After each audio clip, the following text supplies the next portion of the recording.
Freedom Council is nothing without all of you. How do we go about getting people held criminally responsible for their acts? The military is still at risk. Election interference, the medicalization of childhood. These drug dealers like Pfizer and Moderna, we can seize their property. We develop our litigation through conferences like this. It's going to come through communications. It's going to come through conversations. And Freedom Council is that conversation. For information, visit freedomcouncil.org. I knew as early as February 2020 that I needed to do something. I recognized that there was a systematic problem and that this was not about hydroxychloroquine, it was something larger. Fear shut the world down, and people made a lot of money at it as they were killing us. I was asked to speak at a freedom rally that was set up to discredit my reputation. Whoever orchestrated this must not have the safety of this nation in mind. Medicine and politics should be separated. These doctors were handcuffed. The American public has awakened. We have a new civil rights movement to restore our rights, and we're going to hold them accountable. It is a natural progression of a man of God or woman of character to see injustice, to seek it out, and then to act upon it. Do you hear me? We will never lock down again. This is the hill we die on. Don't miss New American Heroes with attorney Warner Mendenhall and John Davidson, Mondays on brokentruth.tv.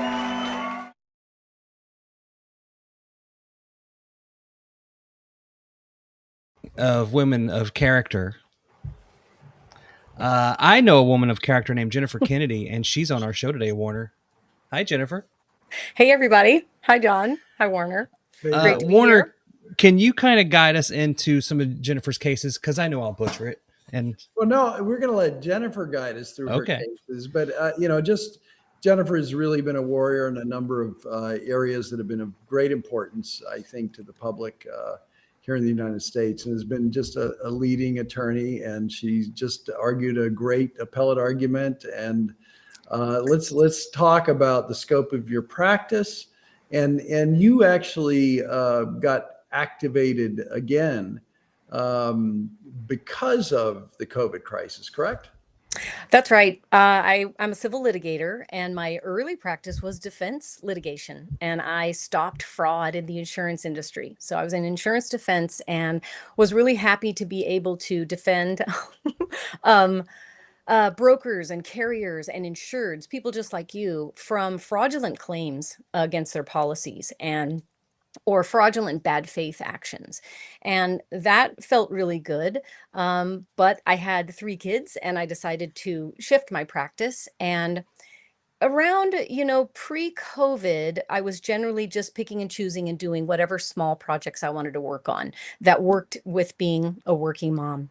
And then I would say I was activated as an activist and getting into politics in 2015, when the state of California took away our parents' rights to opt out of the childhood vaccination schedule.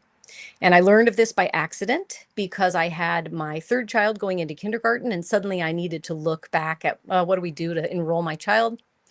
And I learned at that time they had taken away the personal beliefs exemption, which I had used for my other kids because I was an early delayer and denier on the childhood vaccinations. I had read a lot of information while pregnant, and I was not going to inject my babies, my tiny newborns. So I find out in 2016 that they've taken that away. And overnight, I became a health freedom activist because that was alarming to me. And I tried to alert my fellow parents. And that's what got me into learning about actually vaccine education, learning about the side effects and the injury and the death, and the fact that injury and death from any vaccine is real and not rare. And I got very involved out here in California with that. So that was my background. And at that time in 2016, it was a lot of the crunchy moms. It was definitely the alternative and crunchy moms who were focused on the fact that children were going to be excluded from school because of SB 277, which was the law taking away our personal beliefs. And I will tell you, the mainstream did not really care. Most other families at my school didn't care. Nobody was noticing. And we were beating the drums at that time. You guys, we're going to see adult mandates coming. If they try this on our kids, we're going to see adult mandates. Well, never thought it would happen as fast as it did. So when COVID came out and the pandemic was rolled out, I was primed to be looking for a vaccine or an answer and then waiting to see the mandates happen, which of course they did. And that's what really got me into the COVID mandate movement, the legal movement against it, was when in Los Angeles Unified, they came in with a kids mandate. And I'm like, don't come for the kids. You cannot come for our children, because the state of California, as any state, is the entity that sets vaccinations for school entry, not individual schools, not charters, not anybody. And yet that's what they were trying to do. So I jumped in, joining ranks when helping Nicole Pearson, who's one of our fellow freedom counselors, because she was fighting that mandate. And that was great experience and also extremely eye-opening.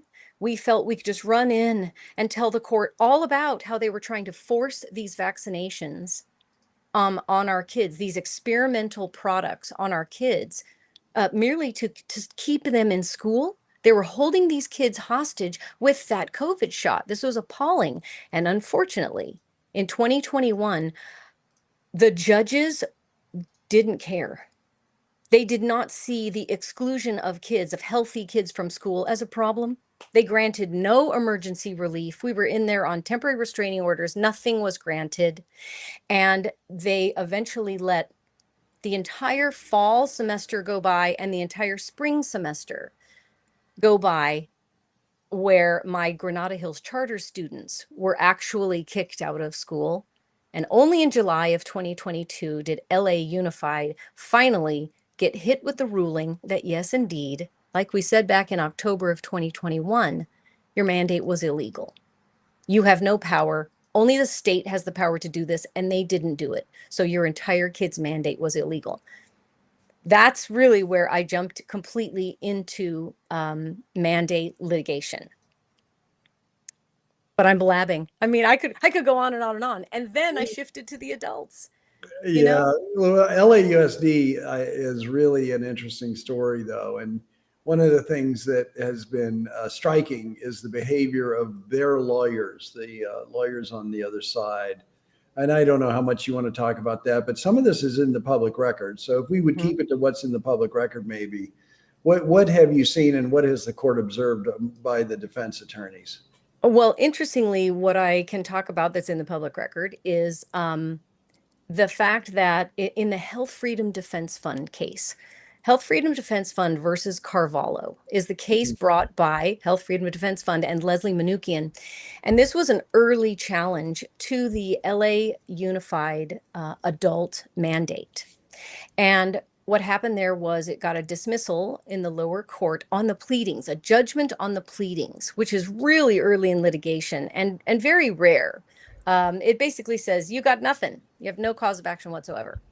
And that went up to the Court of Appeal, the Ninth Circuit. And in that case, Health Freedom carefully laid out the fact that, or the allegations that this COVID injection, this injection of spike protein factory making mRNA, is not in fact a traditional vaccine. It is a gene therapy. It is a mere medical treatment because it doesn't prevent infection or transmission. It cannot be argued to stop the spread, right? And the old, 100-plus-year-old precedent of Jacobson v. Massachusetts is based on the premise of stopping the spread of contagious disease. Jacobson is what was used to then dismiss the case, saying, Jacobson says we got the police power to require these vaccinations. Your case is dismissed. But the argument to the Ninth Circuit was, no. We've alleged this isn't a vaccine. It is therefore not subject to that really low standard in Jacobson of rational basis. Do you have a rational basis for requiring this injection in people? Really, it needs to be strict scrutiny, needs to be a compelling interest. Why does this employer have the right to demand that you take a medical treatment? Yeah, What's let's the compelling interest? So anyway, let's put a little point on that. I mean, people need to understand rational basis is the easiest standard for government action to be approved under. And it's almost any basis, as long as they have some basis. I mean, right? even the use of the word rational, you don't, I frequently look at stuff and we're fighting on a rational, if you're fighting on a rational basis theory, you find the courts are like, well, can they say the words almost? You're not really examining the rationality of it, unfortunately. But strict scrutiny is the opposite end and deals with our constitutional rights. And that does involve a greater investigation of why, a scrutiny as to why the government regulation was put into place. I just want the audience to be a little aware of those differences. Rational basis, almost anything goes. Strict scrutiny, at least you're going to get a review.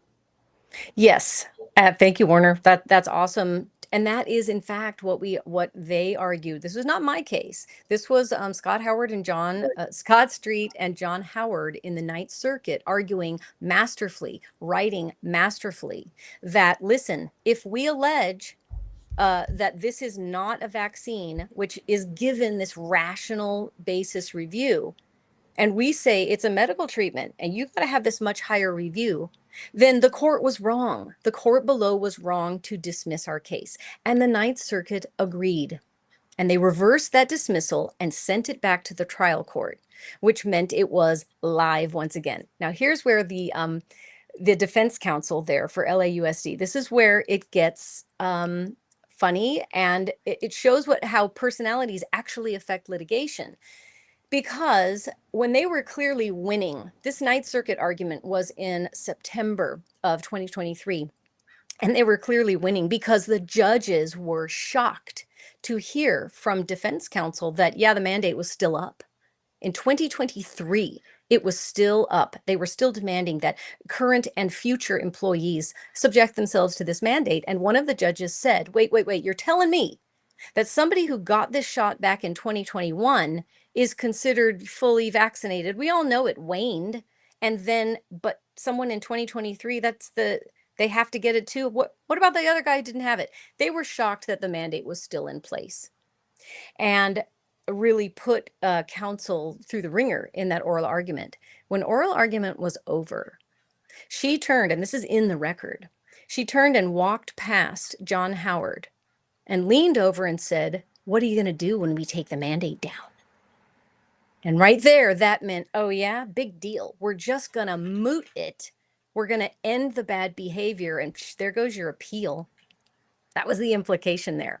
Yeah, well, they just play games like that. Yes. So anyway, what happened with that? Well, that's what they did. Yeah, go ahead. The case came back down with that reversal, but they did 2 weeks later, they actually removed that mandate, right? They ended it suddenly because of that. And I had some choice words in public comment that day about like, why now? It was because of those arguments. They did take it down. And then the appellate court, the Ninth Circuit, did rule in the favor of health freedom that the case lives. Okay. That was actually after they took the mandate down. LAUSD couldn't let it rest. And they filed for an en banc review, which is, of course, the review of the much larger number of Ninth Circuit judges to basically reconsider what the 3-judge panel had done. That's rare to grant, but they granted it. And they heard Ninth Circuit, and this was, I think it was 15 judges, reheard the arguments about why the case should live, why it should survive and get back on the trial track.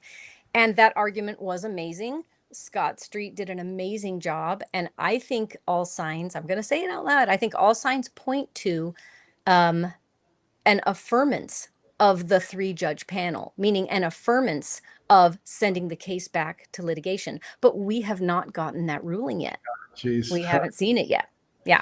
And, I don't know if you have a link to his arguments handy easily, but I'd love to post those for the audience. I don't have one handy. Maybe I'll look and see if I can find it because. Oh, yeah. No, he did a marvelous job.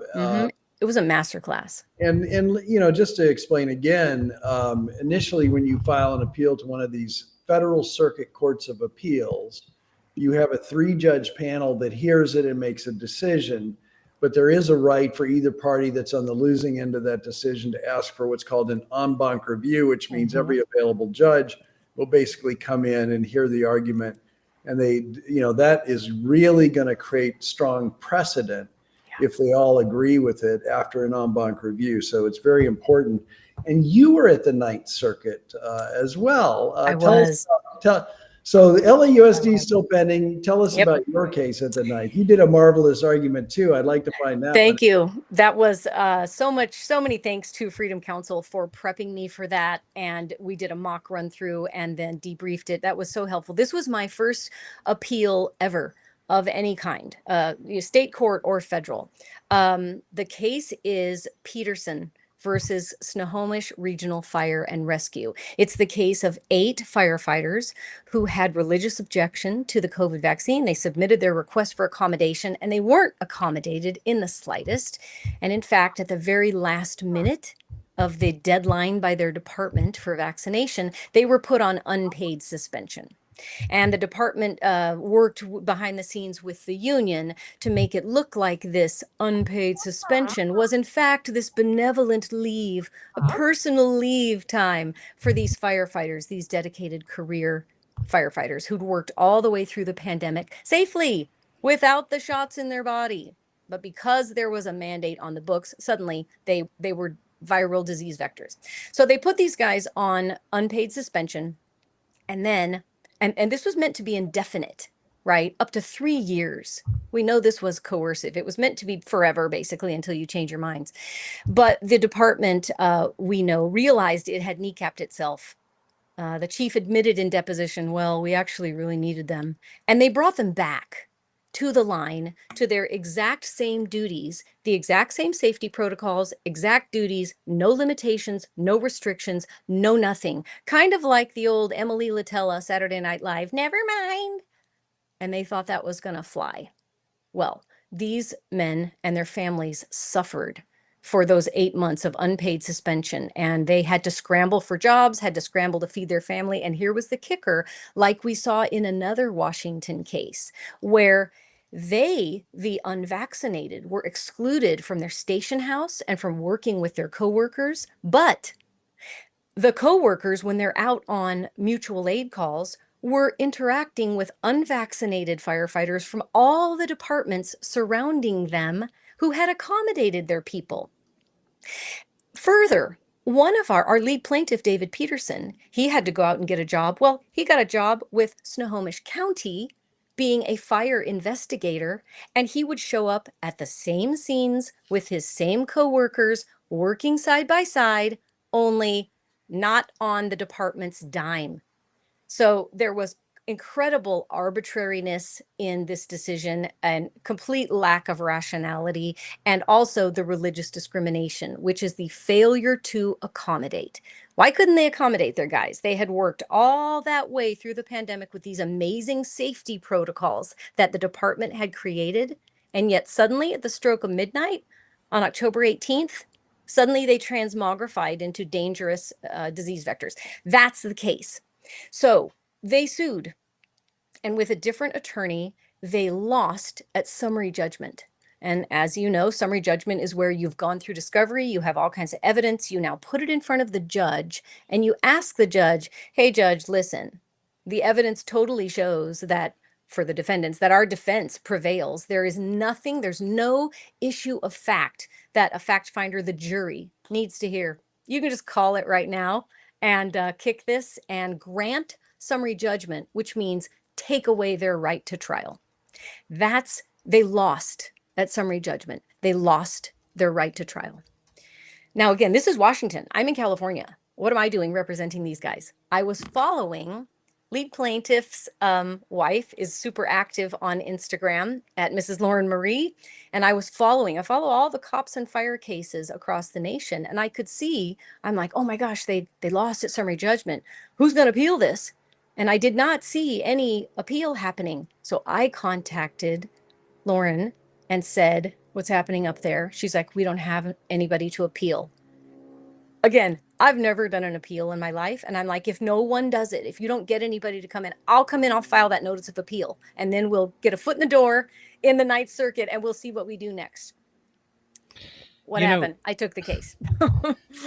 I think we have a special guest going to join us. Is that correct, John? Yeah.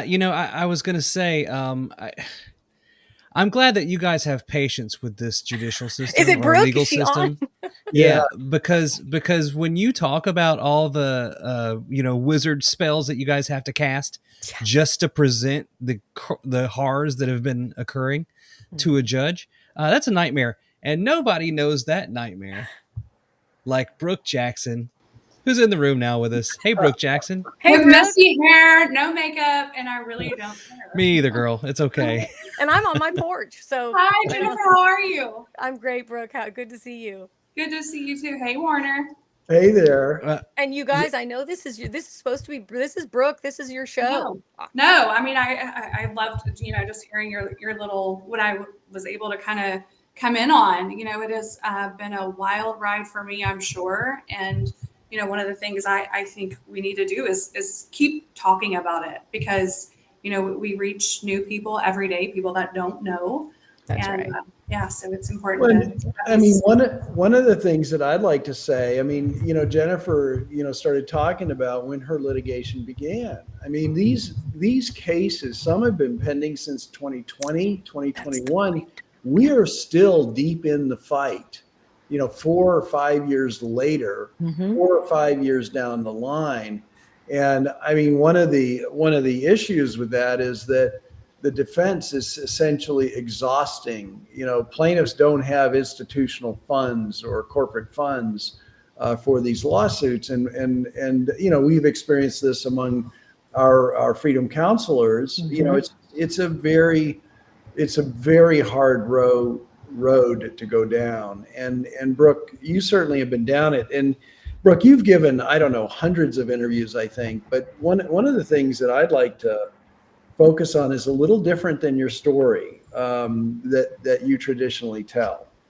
And for anyone who doesn't know, Brooke was a clinical trial manager with Ventavia, which is a clinical trial group that was subcontracted under a subcontractor of a subcontractor to Pfizer to run the clinical trial. And what Brooke saw, which many of you know, is problems with the data, which have only become more and more clear.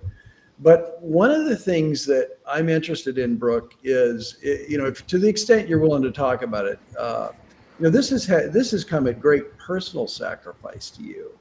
And I'm sure, and I get as a whistleblower, I'm a whistleblower attorney, but as a whistleblower, I guess I'd like to talk to you about how that's felt to you. What, like on day one, I know you probably expected that, you saw this terrible behavior, that it would get corrected by our officials. So let's start with day one, just how you felt about it and how you felt, how you felt treated by our government, even by the attorneys for that matter. Whatever.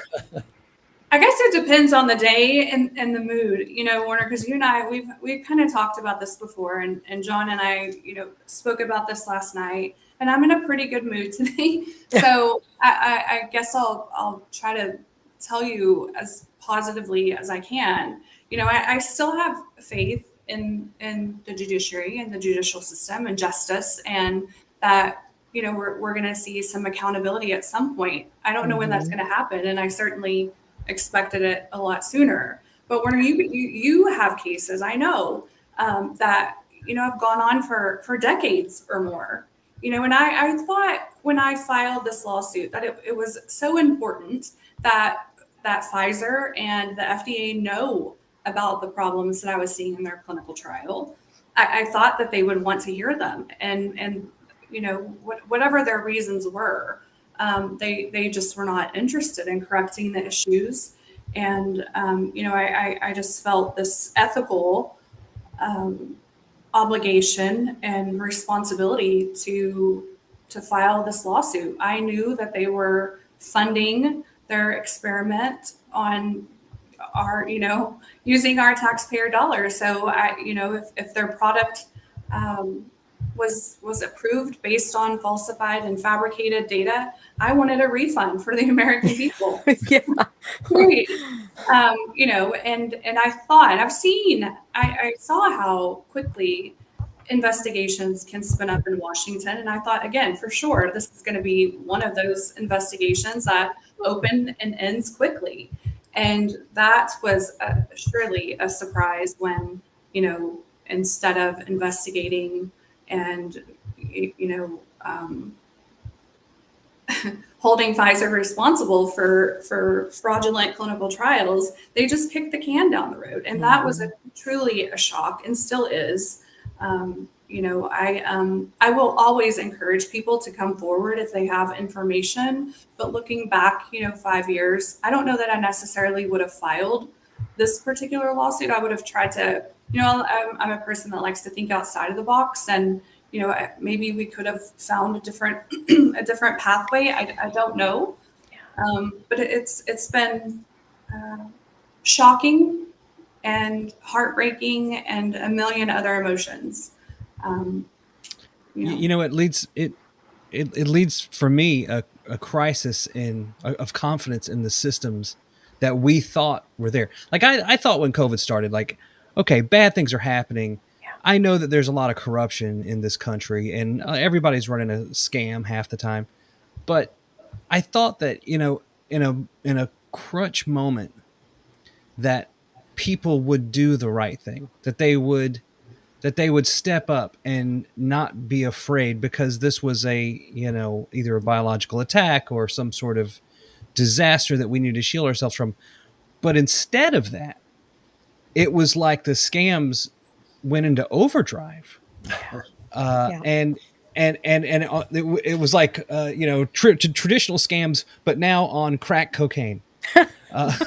And so, So our judiciary, like it really caused me to scrutinize, and this is why, part of why we have the show, like to scrutinize the legal system, the judiciary, the political class, the government agencies that oversee medical industries, and it's exposed this really, really nasty, soggy log that we've lifted up, and now it's just nothing but roaches and rats and snakes. And how do we fix it? I mean, I'm glad that you did what you did, but I get it, man. I'm sort of over it too. And it's amazing to me that Warner and Jennifer can wake up every day and be as perpetually positive as they are, and bright lights in this massive darkness. Go. It's made me love the law, right? I mean, I love what you guys do, but I tell Warner all the time, I don't know how you continue to do it when, right. Depending on the political climate, it determines the outcome of your case, and that just it's shocking, but I'm not surprised.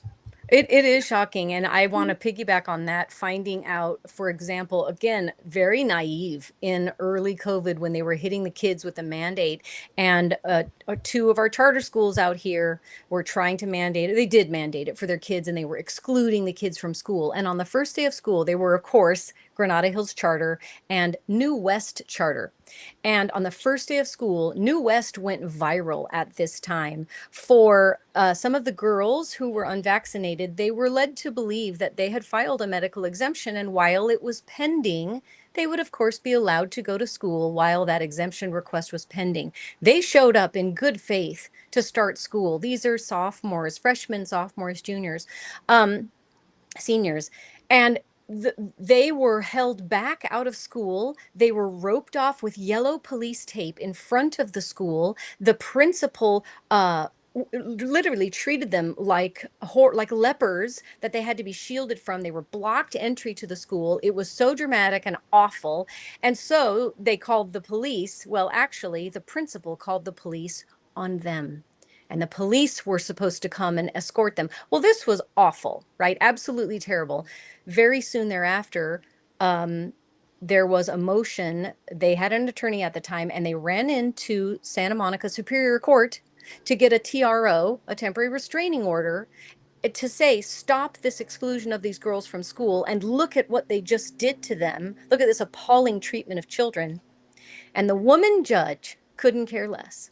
She just didn't care. I was there. I was the only attorney sitting in the gallery that day. And she was like, she had no idea that this was awful, terrible behavior.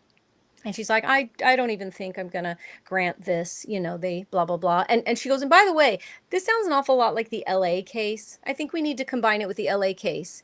Oh. And the girls' counsel said, Your Honor, we're here on an emergency motion. We want our relief today. And she goes, well, I guess you better hurry up and get down to LA. That was shocking. As an attorney, I've never, ever seen the indifference and the dismissiveness by the judges to clear suffering by kids. Awful. That was eye-opening.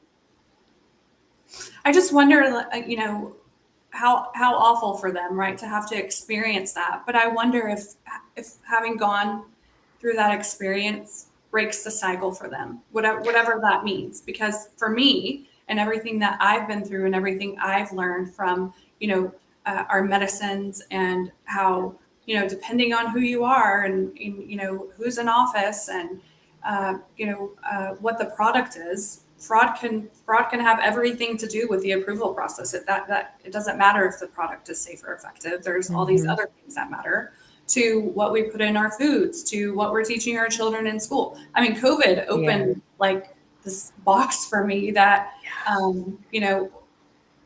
it's been a huge learning experience for me. And I know for my children and my family specifically, I broke the cycle. So everything that I learn, they learn, right? We're putting up a new garden, we're growing our own food, we're growing our own, but we're sourcing, local farmers for our produce and, our meats and our vegetables, some, and, milk. I mean, we're doing everything different than we did in 2020. And so for them, I'm hopeful for their future, their education. I'm in Texas, so we do have to get exemptions from vaccinations and all that dumb stuff. Right. But do it. I mean, it's a form and a notary and a little bit of our time, and that's what protects them from that. And then just keep our eye on what's going on in school, and have hopefully fostered an open kind of relationship with them and how they learn and what they learn, and they talk to us. So I don't know, but then you got to think about the people that have truly been harmed, right? Because I've been harmed, I guess, right. But not, for sure, not I guess, absolutely you have. The people who've actually have lost their health or lost a loved one. Like I don't know how they serve, how they just keep going. I have plenty of my clients are vax injured. And it's devastating. There's just no way around it. I've got all kinds of Los Angeles City employees, fire, cops, every civilian department, the teachers, obviously the teachers in the LA Unified, and then people in LA County. And I have so many sad, horrific stories of loss and damage and incalculable, catastrophic damage to people's lives and their livelihoods and their families, et cetera. Well, thank you for listening to them. What do you guys? What do you guys think is behind? We've covered a lot of this, the Shotsgate stuff. The doctor in Houston that was against the MAGA people. She was also part of this Shotsgate group.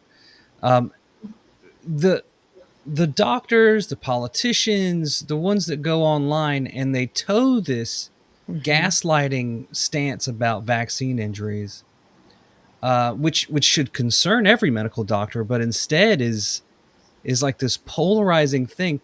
What do you think is behind some of that? I mean, I look at doctors attacking other doctors that speak out, and it's just so strange to me. What do you think is behind that?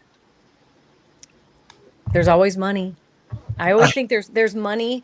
Of course, we can use the big pharma as the boogeyman. There's always money behind it. There's some incentive behind the scenes for this blind allegiance, this religion of vaccinations of all kinds. And there's also truly, I think, so much ignorance We saw that from the opposing senator when Senator Ron Johnson just had that recent hearing about vax injury of all kind.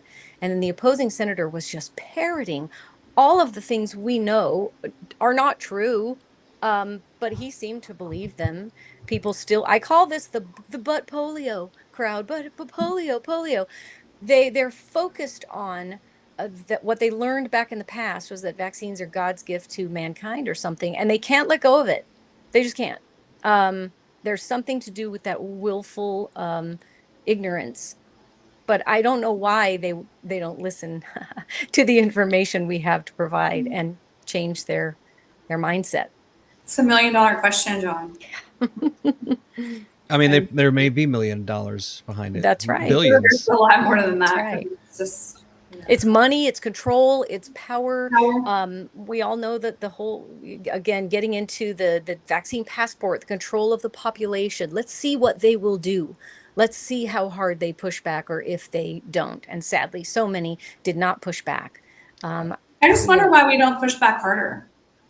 Too many people were scared. They were truly scared. They were gulled by all of that fear mongering about COVID itself, and they couldn't see their way through it. But the ones that are aware, Jennifer, like you know, I mean, I feel like there are enough of us in whatever movement you want to call it, you know, medical freedom, whatever you're gonna call us. But there are enough of us. I asked John this question last night, and I don't understand why we continue to allow this to happen. Why everybody gets so upset. And of course, I don't even like thinking about it, talking about it. But the Epstein files and what, you know, these people are accused of doing to our children. Well, look what Big Pharma is doing to our children. Why is one okay? Kind of, you might like, you know. Same. Yeah. And in the gender world, in Title IX, we've been arguing about stop with the transgender nonsense, stop with undercutting parents' rights, and stop injuring vulnerable kids for years, certainly in California. But only really when it hit the female athletes did it become visible and tangible to a much wider population. It's like, why didn't it matter before when we're just talking about kids being disadvantaged and taken advantage of and harmed? But suddenly when it's female athletes, which is great. I am so glad to see the movement in that area, but it is a wonder. Why isn't everyone already up in arms about that particular attack on our kids, all kids? It's, you know what? Is it the normalcy bias?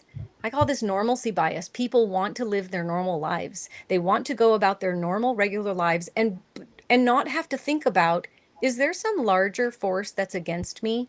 Is there a larger force that is also intended to disrupt my life and I should really be thinking about? And people don't want to think about it, really, and spend their lives fighting. They just want to, you know, the pursuit of happiness, which is fine. Life, liberty, and happiness. That's what we're supposed to be doing.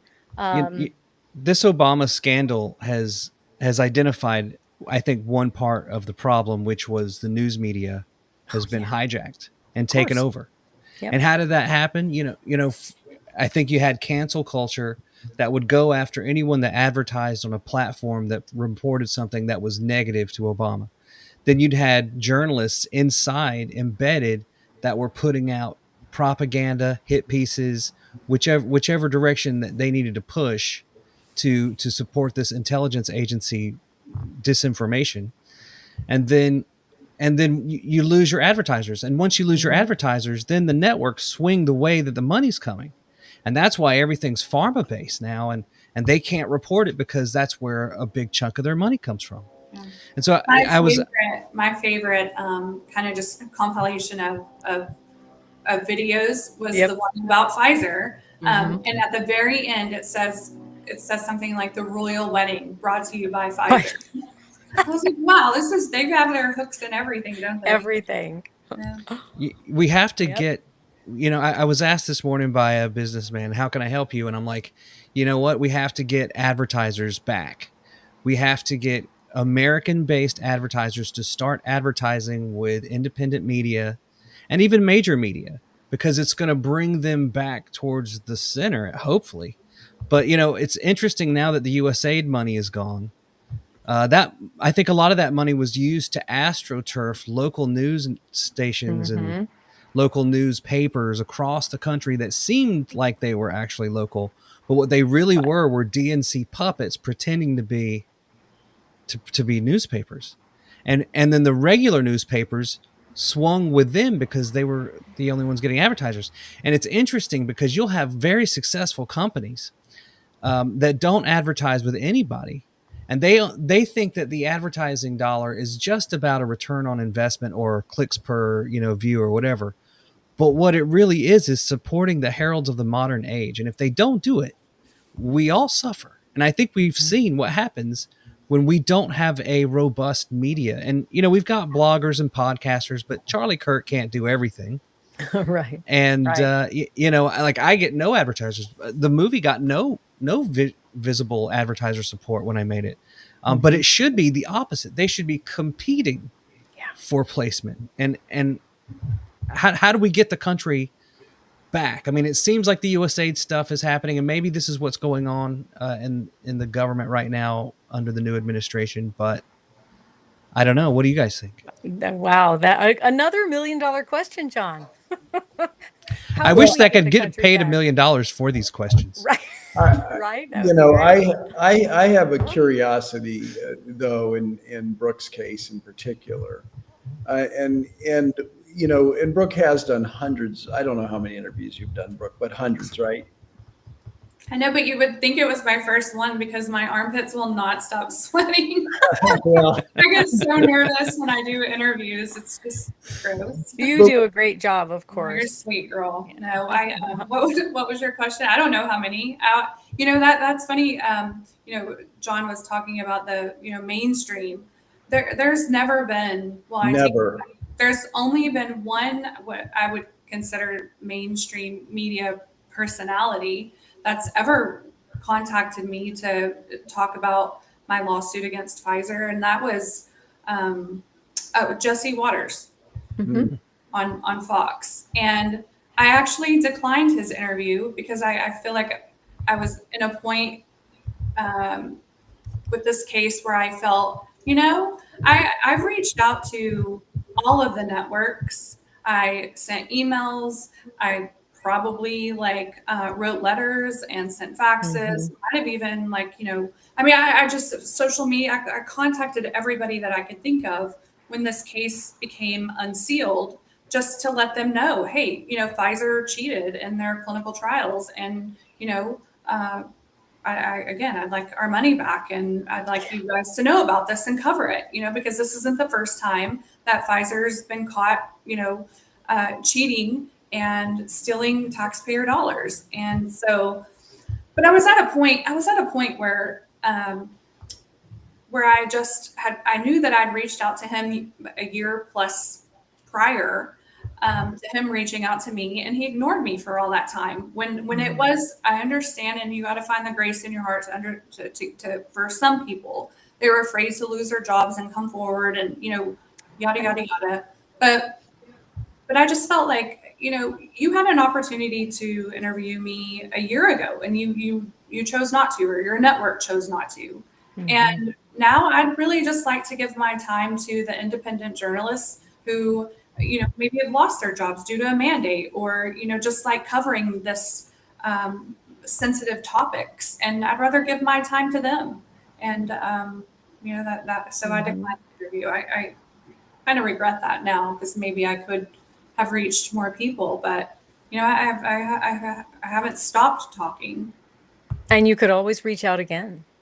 I could, but when I think about the news, I don't know. To me, even Tucker Carlson's kind of like this. They're like funny, when I watch Tucker Carlson, I don't feel like I necessarily get the news, right? He's almost like a comedian to me. When he laughs and his little goofy laugh, it cracks me up. So I can't even take him seriously most of the time. So I don't know. I don't go to the mainstream media for my news, but I used to.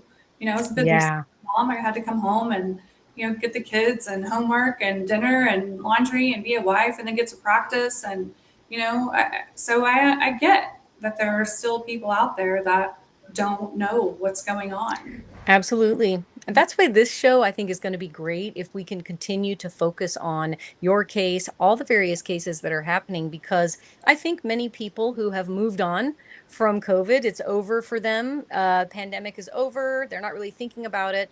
And then those who remain injured, the true vax injured, as well as the people who suffered under the mandates, they're like, hey, what about us?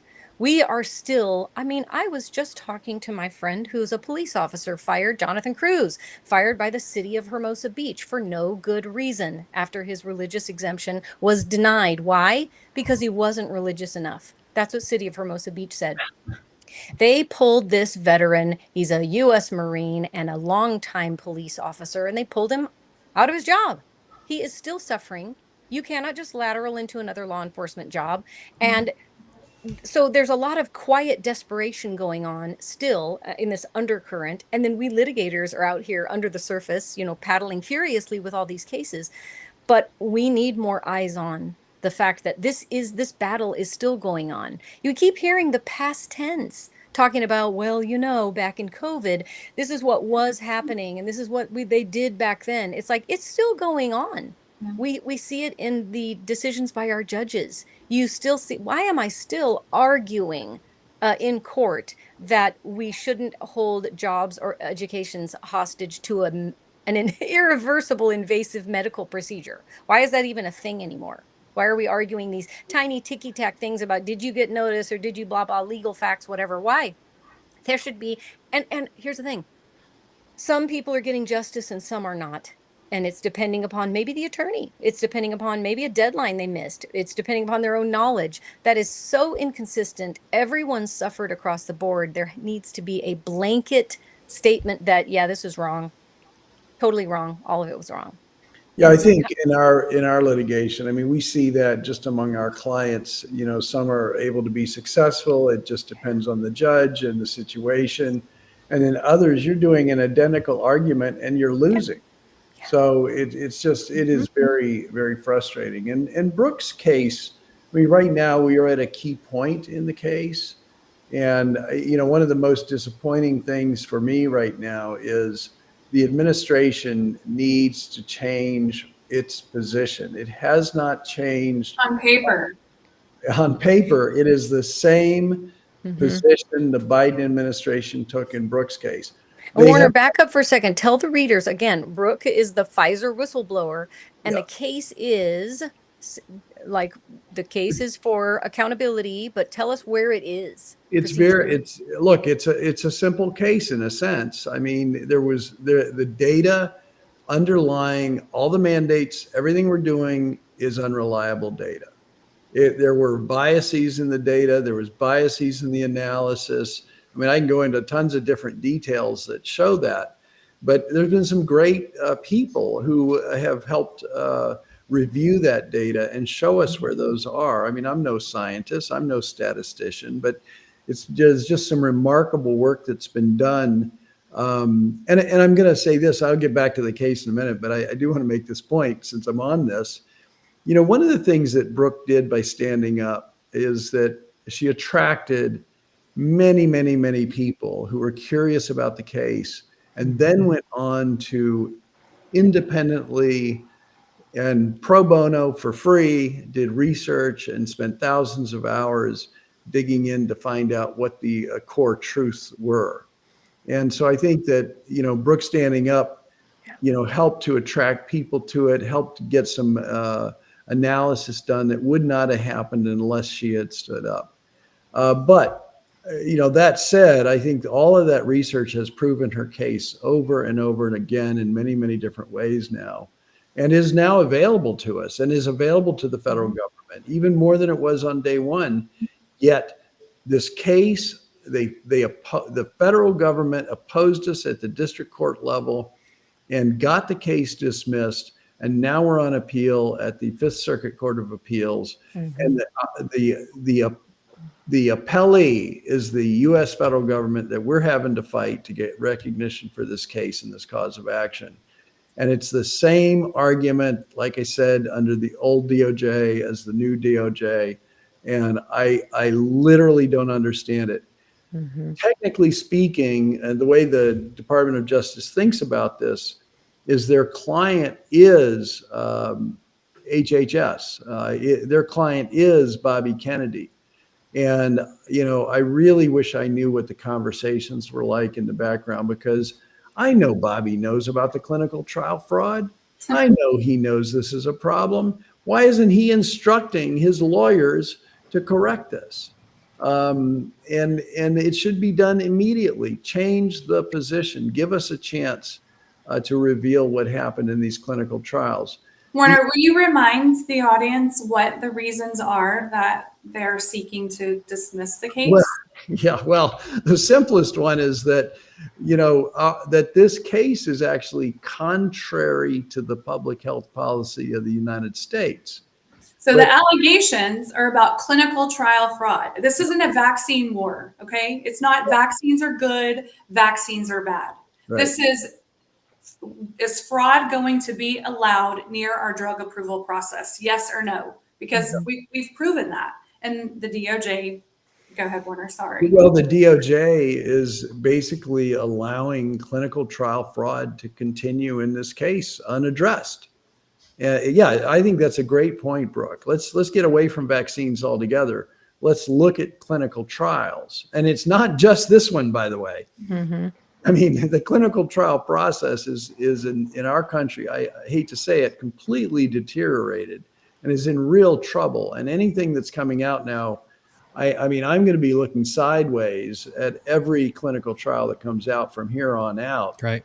And I will say this, and I was aware of this at the time, the Department of Justice pre-COVID actually came out and had an initiative to correct problems in clinical trials. In 2019, they announced it. Yet here Brook brings a clinical trial that's fraudulent, that needs to be addressed, and there's crickets. But the reasons, Warner, it's against national health policy to support me as a whistleblower. Yeah. There was 3 others.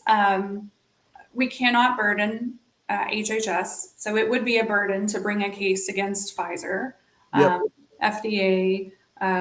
So everybody under the umbrella of HHS can't be bothered. It would be too expensive. And there was one other, I can't remember, just things that make you scratch your head. You're like, what? You're doing a better job than me, Brook. No, I mean, just because I'm just a lay person, I don't know anything about the law really, other than what I've learned over the last few years, having to, try to understand what Warner's writing. The other thing that they really have advocated is actually an unfettered right to dismiss a case, meaning they really don't have to give the judge or the court or the public any reason whatsoever to dismiss a case. They don't have to have a rationale. We don't have to have an evidentiary hearing. If they say it gets dismissed, we don't get to inquire whether, let's go full circle here, whether the dismissal's rational or not. And then, and then Brook has rights that we're trying to vindicate as well. I mean, she has a right to petition her government. She has a First Amendment right. And there is a component of this case. Brook was wrongfully fired. So that component is in this case as well, all of it on appeal right now. So I'm always hopeful. I think that the case itself has been very revealing in many, many, many ways, and has helped people to resist these mandates and resist these shots and gain a better understanding. And I think one of the core issues that Brook's case made front and center is that this was a Department of Defense project. It's not a public health project. That's right. It's a Department of Defense countermeasures, project. And that's barely penetrating the public right now. But it's out there, it's in the case, it's on paper. That's what they told us it is. And they are not going to, they're going to defend the DOD here in its decision making. So I think those are deep areas of research for people, but let's understand right now, this wasn't our public health infrastructure. This was our DOD countermeasures And countermeasures are to a biological attack, to go a little deeper. So where did they get their power? They get their power because of biological attack. That's what triggers their ability to do this as the Department of Defense. That's not the narrative you're hearing in the mainstream media. Where'd the biological attack come from? Who was behind it? How did it get developed? Why did you decide it was a biological attack? Why do we need countermeasures? So Warner, just so I can clarify what you were saying, you were saying that Brook Jackson's case firmly established that the United States government behaved in a way that shows it was attacked by a biological weapon? Yep. Therefore, we are no longer in the debate on whether it was a natural origin or not. We are firmly entrenched in this was a biological attack on the United States of America. This is the biodefense world, and they are not clear about that. Mm-hmm.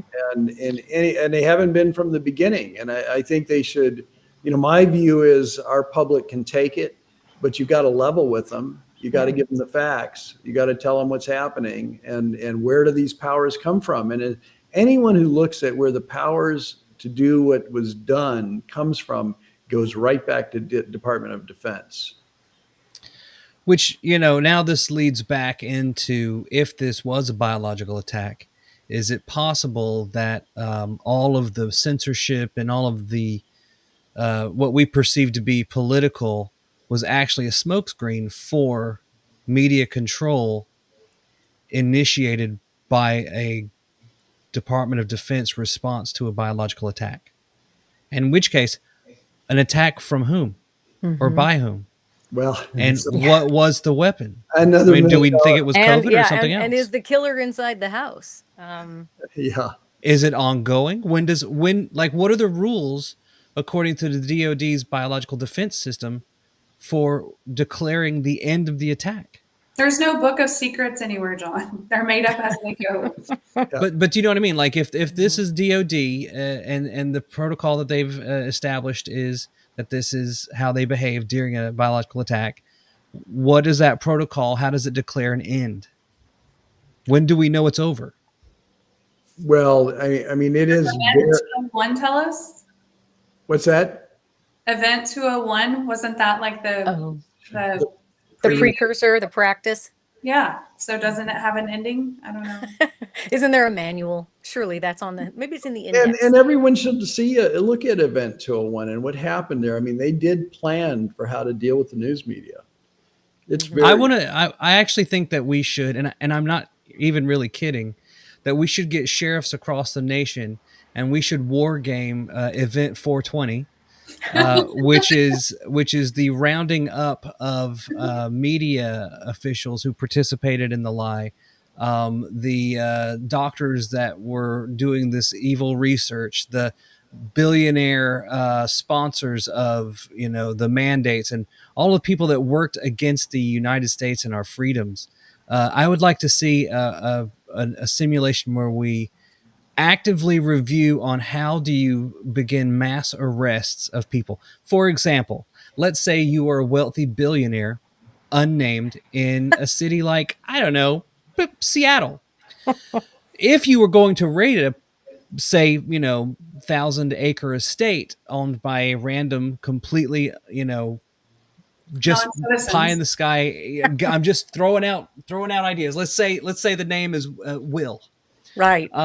Let's say that person was being arrested.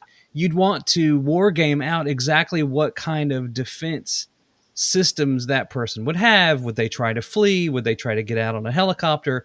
I'm certain that all these billionaires have significant amounts of security protocol in place. So we need to be anticipating what kind of defenses they're going to have so that our sheriffs know how to be prepared. Well, you played that clip, the Freedom Council clip. I'm very serious about that. I mean, in the sense that, crimes have occurred in this process, literally crimes. And if you address them as crimes, you can seize assets just like you do for a drug dealer. So you can seize assets of the participants in the conspiracy and the crime. And that would be a great thing to do, because I do view some of the people who are involved in this as having accumulated wealth and power, and they've misused it in a way that is an attack on the United States. So I do think we ought to think along those lines. And we have what's happened. I mean, we've all seen these casualties, and in the labor statistics, we see 3 million casualties of additional disabled on our labor statistics. Ed Dowd talks about that all the time. And then, among the injured, we all hear about the injured every day and know many of the injured. And those are, their stories are terrible. And then the dead, every day we hear about people dying unexpectedly now. That, I never heard of young people keeling over at night in bed, dead the next day. And yet I've got lots of examples now. I mean, that would be such a rare event. You'd have it go to the coroner to see, why did a 40-year-old man die in his sleep? And they're not going to the coroner anymore. They're just getting shipped to the morgue and then buried or cremated. Yeah, I can confirm that. 2021, I submitted a FOIA request for all of the autopsies in the state of Georgia from October 2019 to October 2021. And the results showed that of all the COVID deaths, thousands of COVID deaths in the state of Georgia, the first 2 years of COVID, they did, I think, 26 autopsies on COVID deaths. The protocol in a pandemic was supposed to be, you conducted autopsies, especially if a person died at home without a physician present. But in a pandemic environment, you do the autopsies to confirm that it was, an actual pandemic that killed a person versus, say, an allergy to bullets. Which, by the way, when you do start investigating coroner files and autopsies, you realize, like, wow, the real pandemic here are drug overdoses and violent gun deaths. It's, at least in Georgia, over and over and over again, people are just being shot and murdered in the most horrific ways, and then overdosing, every kind of imaginable overdose. It's a real shame what's happened to this country. That's why I just stay in my backyard. That's why we have the normalcy bias. I don't go we anywhere just want to anymore. think about the things that we need to think about on a day.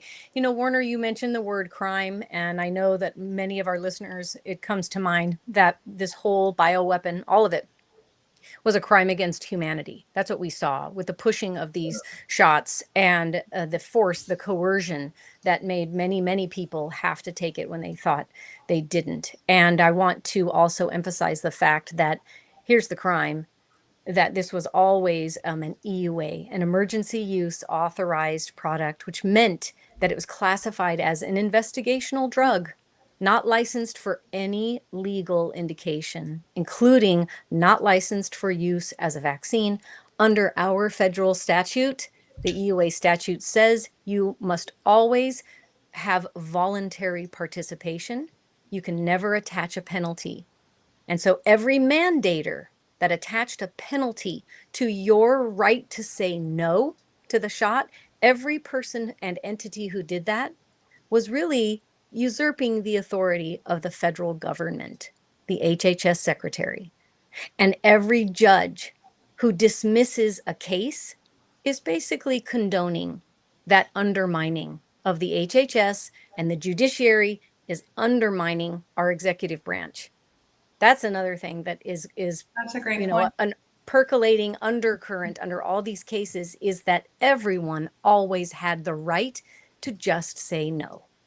And shame on the DOD and the military, because they knew better, right, based on the anthrax case that was brought so many years ago. They knew better. They knew not to do this, and they did it anyway. So it's like, And they all knew better. Everyone, again, the DOD purchased every shot. And then in order to spread it to the public across the nation, you had buy-in. You had to have entities and companies and private entities dispensing it to the public. In order to dispense it to the public, those entities receiving the shots had to promise In offering these to the public, we will follow all federal laws and everything. We'll do it all correctly, government. And then they didn't, because they all turned around and put a penalty on it when they were just supposed to be offering it to the public and the public could say yes or no. They didn't. So they all committed fraud, really, on the government because they promised they would do that and then they intentionally failed to do that. And I think about the global, regulators, the governments that are involved. I mean, it's hard to wrap my mind around that this was kind of, a joint effort, if you will. Yeah. Sadly, it was like a worldwide effort. Yeah. It makes you think that some of these conspiracy theories might have validity. One last thing before we leave, CHD is reporting that the American Academy of Pediatrics, our favoritist people in the world. Heavy sarcasm. Sarcasm filter activated. Yeah. They've released a policy statement advocating for the elimination of all non-medical exemptions from immunizations as a condition of school attendance. You hear that? Hear that? They want to, you know why, John? Because they know parents have awakened across the nation. Parents are pushing back on vaccination. They want to end everyone's personal belief to say no. They're pulling to California. Right now, across the nation, there are only 5 states that basically have no functional exemption to childhood vaccination, where they hold education hostage for those shots. 5. Every other state has some form of exemption where you can opt out your child. But you hear that. See, they don't want anyone to have the ability anymore. Californians will tell you how bad this is. If their child, I've got a case right now in federal court. Child's been excluded from high school because he's non-compliant with the entirety of the vax schedule, which is filled with products that aren't they're not related to school contagion or they don't prevent the disease they claim they prevent. Right. That's what happens in California. We see it. You're stuck. You're either homeschooling or moving. But the rise, like Brook said, COVID broke open. It opened people's eyes. It broke open a lot of people's, they were asleep. And now they realize they might not want to do any of these vaccinations. And that's what makes entities like the American Academy of Pediatrics scared. And one of the things that we saw in COVID, I'd be curious, Jennifer, is the employers were only recognizing the CDC identified adverse reactions, which there are only a handful of those. And so people who had other conditions that clearly would advise you against taking a shot weren't able to get or present a medical exemption. Or if they did present a medical exemption, like I've survived cancer 3 times, and my doctor advised me not to do anything else with vaccines, that would not be accepted by the employer. So I'm curious about the children and whether they're looking at, did you have an anaphylactic reaction to a prior shot? That's the only thing you can use as a medical exemption. Was there something like that out there? Oh, Warner, that's exactly what California did. Oh, geez. Because, in 2015, when then Senator Richard Pan introduced SB 277 to take away personal beliefs, he promised at that time medical exemptions will remain robust and inviolate, no problem. But they were unfettered discretion. But then 3 years later, they came in and took those away. And they made a list, truly, anaphylactic shock, maybe prior death or something, a tiny list, and then they witch hunt the doctors who write the exemptions. Yeah, so literally you have to engage in the system, get a vaccine that causes the reaction before you can get the medical exemption. Exactly. Do not take if you're allergic to the ingredients, but we're not going to tell you the ingredients ahead of time. You're into a whole nother rabbit hole there. Yeah. Jennifer, did you know they changed the way, not the definition of, but the, I guess, classification of anaphylaxis after COVID? I did not know that. How did they change it? Oh, I'll send it to you. So my child has an allergy to eggs and egg products. So we followed, our immunologist's, recommendations like to the T. And so he gave us years ago this diagram. If your child's exposed to, the allergen, you're going to check for these symptoms. If at any point he develops 2 or more of these symptoms, then you immediately dose him with, his EpiPen. And it lists a bunch of different symptoms. So if you have 2 or more, but the way they changed it was just shocking. And I'm happy to send that to you. But the way that we classify adverse events in clinical research and, what is considered a true vaccine injury is absolutely disgusting. Medicine, I thought, was always supposed to be subjective.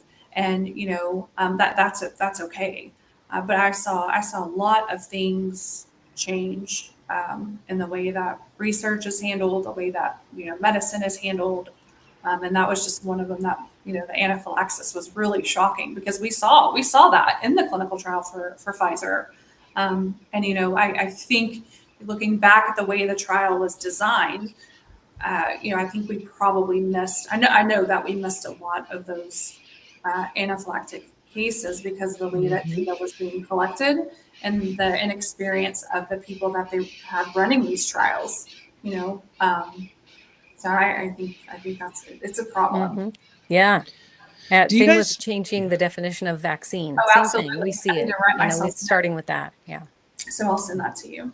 Do you guys think that the United States military and government decided at some point that its only path for survival involved the full enslavement of the people and putting us through this situation? Is that why did the DOD declare war on Americans? No, they just wanted every man, woman, and child to be military ready. Yeah. but you know what I mean? Like, Let me was this give you- some sort of a study? Yeah, let me give you the most generous view that I've heard. The most generous view is that we're coming into a new environment where, an individual could come up with a pathogen that could really get released on a population and have a hugely harmful, rapid impact. And this is the most generous view.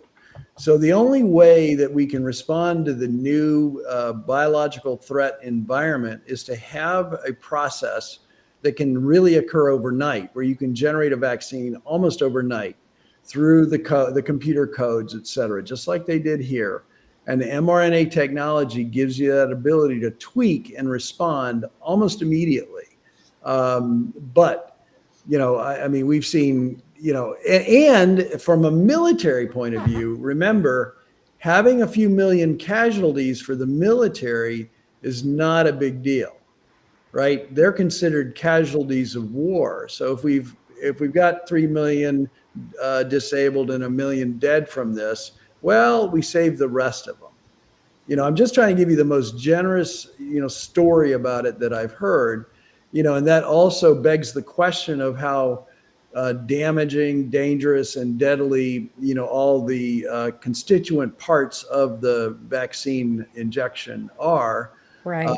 And we can go into that, but and the fact that it has a long history of killing the animals they were tested on as well.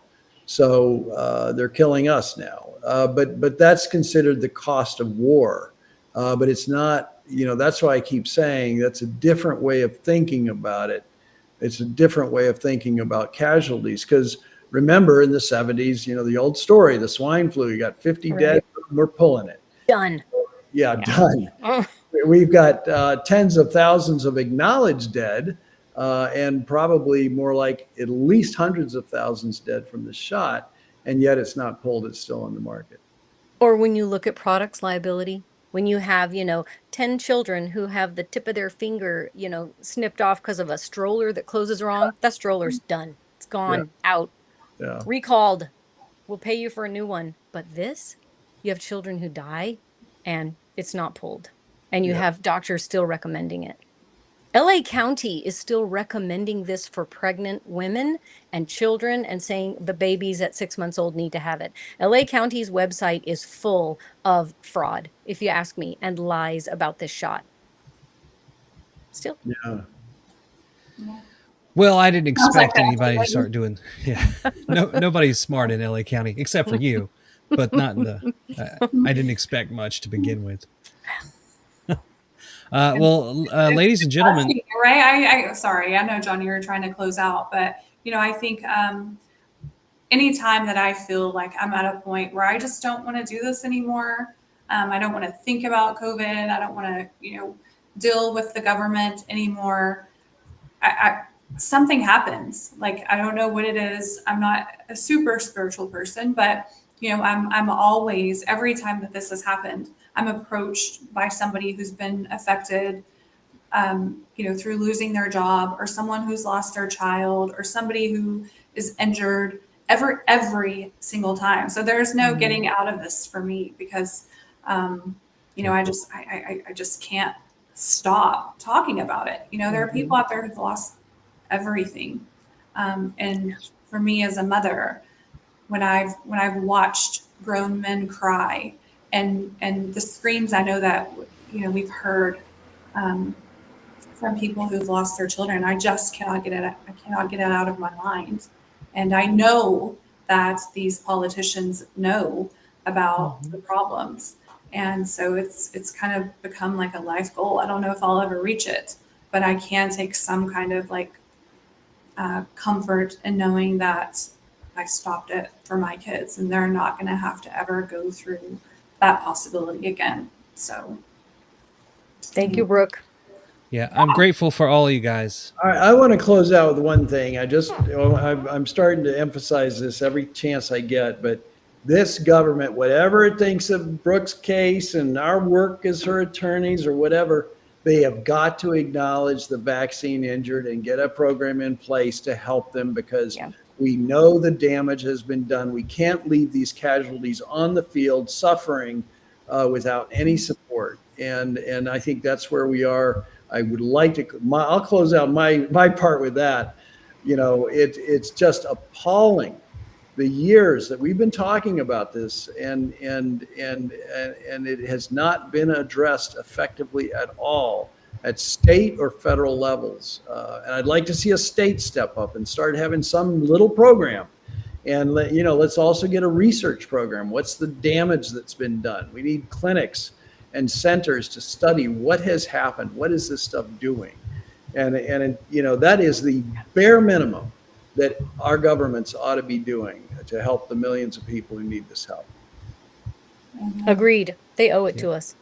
Yep. I guess I'll close mine out with that. Can y'all see that? Yeah. That's my little, the way that I hold my phone. And somebody actually asked me the other day when we were coming back from Florida, guys, they're like, what do you mean by that? And I just opened up a conversation, and I talked to these two guys. They were from Texas. Talked to these two guys a whole plane ride home. So they had no idea, but they had some idea. They were like, well, we got the first two, but it didn't work. We still got COVID. And I was like, yeah. So no boosters, but yeah, it opened up a conversation. Now it was backwards. Does it say activate this? No, it says vaccinate this. With a little vaccinate this. I gotcha. Yeah, nice. No, John, thank you. I appreciate the invite. I'm so sorry that I was late. I had our time zones off. Well, no, you're good. You're good. Jennifer has graciously agreed to assist in co-hosting with John. Awesome. I'm not, that's very helpful. I'm not always available every Monday at 2, and I think it's, I think if Jennifer's available, or if we're both available, I think it's good to have two attorneys on here. And yeah, when I got the text message from John that Jennifer was going to be, I was like, oh, cool. I haven't talked to her or seen her in a while. So good to talk to you. Good to see you and talk to you again. Warner, I look forward to our hopefully a decision in our case pretty quick, or at least the opportunity to stand in front of these judges and tell them what our government advisors have been up to for that should be next, Brooke. I'll see you in New Orleans, hopefully. Warner, do you have oral argument? I don't have it on the schedule yet, but it's supposed to. We have asked for oral argument. Let's put it that way. And the DOJ has asked that we not be given that opportunity, Jennifer. Right. But there is something to be said, about being able to sit across the table from the people that, are trying to destroy you. I love looking them in their eyes. So. And there's something about them that's odd. At the hearings, it's weird, the nervousness and that they have. It's just a weird behavior on the other side. I don't even know how to describe it. You would expect them, Pfizer's attorneys, for example, to be fully confident, relaxed. They got this. They're not. They know every word out of their mouth is causing a historical record that's also causing a problem for them in the long run. That's what I think. They know they're on the wrong side of history. Just to confirm, the Fifth Circuit is where you said you guys are going, the Fifth Circuit Appellate? Yes. That is the same court that that overturned the FDA Bowden case, correct? Yes. Will you have those same judges? We don't know, but it's a good court for us to be in. Let's hope you get those judges. Although sadly in the Fifth Circuit, that's where we got our first EUA dismissal.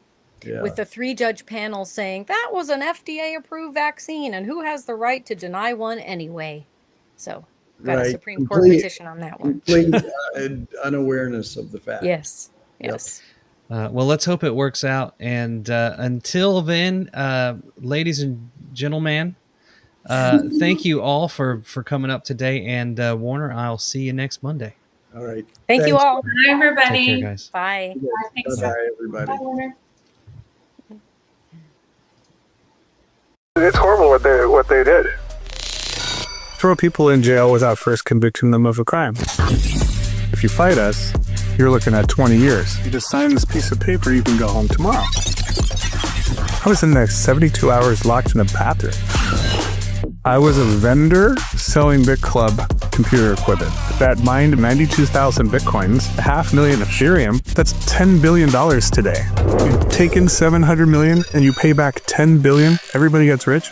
And then you get thrown in jail for that? Right. No victims, no injured party, no one was standing to sue. The government made a terrible mistake.